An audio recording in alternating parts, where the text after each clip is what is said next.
میرے متعلق تہاڈا مطلب کہ خیالات کی نے سب نے کیا تسی امین ہو تسی سچے ہو صداقت تو علاوہ تہاڈے اندر سی کوئی چیز نہیں پائی کوئی عیب نہیں پایا حضور صلی اللہ علیہ وسلم نے فرمایا اگر میں تانوں کہاں میں اس وقت پہاڑ کی چوٹی تے کھڑا وہ ذات میری نظر جا رہی ہے اگے پیچھے سجے کھبے میں دیکھ رہا ہوں اگر میں تانوں کہاں کہ پہاڑ کے پیچھے ایک فوج مسلح بیٹھی ہے تہاڈے نال جنگ کرنے واسطے اور قریب ایک تہاڈے تے وار کر دے وے اور تہاڈا گلا کما کر دے وے تو سب نے کیا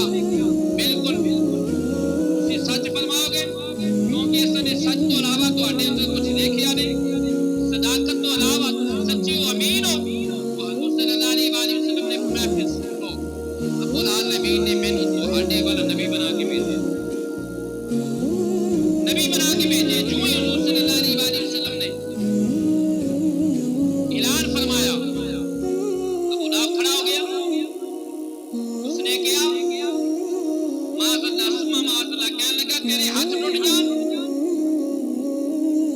بدبختی ہوے تیرے واسطے تو سانو اس واسطے بلایا ہے ساڈا وقت ضائع کیتا